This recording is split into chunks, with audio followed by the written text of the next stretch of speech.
Do you want an adjustable stinger hook that won't slip around? I'm going to show you my solution this week on Kayak Hacks. Welcome back! If you're new to the channel, we cover kayak modifications, spin, and fly fishing. So poke that subscribe button so you don't miss anything. When you look around the internet and on YouTube, you see a lot of stinger hook solutions, but a lot of them rely on snelling a hook higher on the line than where your stinger is. Here's why that's a bad idea. Concept, this looks pretty good.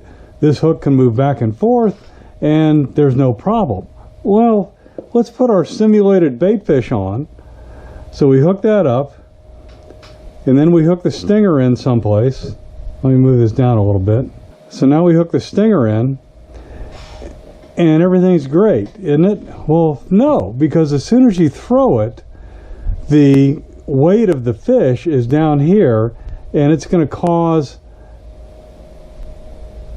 the bait fish to get scrunched up as the snelled hook moves towards the back. So I've come up with a way to size the stinger while leaving the primary hook as the weight-bearing hook. And so here's how it works. So let me show you the easy way to do this.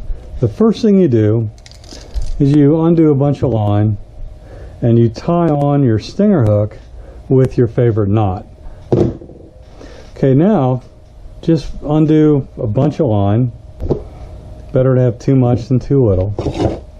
And now you're going to create the stinger. What you're going to do is you're going to hold it in this hand and create a small loop right there. If you want, if you're putting the stinger on a big fish, you want the loop farther from the stinger hook. If you're putting it on like a 6-inch mullet, this is probably about right.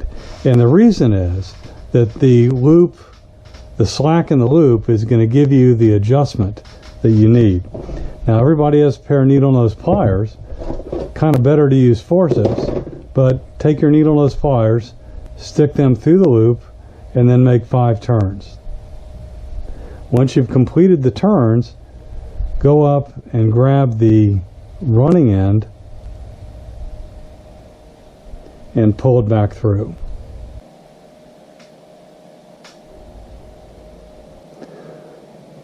Now look what you're left with. That is a clinch knot that has not been tightened yet. And what you're going to do is you're going to take this end of the clinch knot and you're going to put that on the hook attached to your running line. But we have one more step.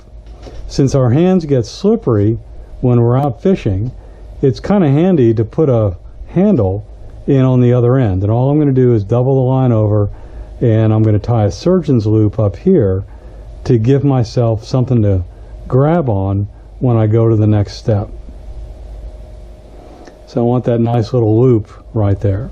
Now when I get to where I want to use this, I've got my rig already done, and the loop up here closest to the end is the one that's going to be the basis of the knot. So I would grab my running line, run the hook through that, attach my bait, however you normally do it, and then I'm going to figure out where on this bait fish I want my stinger to be. And once I get that into place, I'm going to grab the loop I made and I'm going to pull to close down the clinch knot. Then it's just a matter of cutting off the excess, and now I've got a stinger hook sized exactly for where I need it to be. So here it is, all ready to go. Let's see if I can catch a fish. Check that out. One on the stinger and one on the regular hook. That's amazing.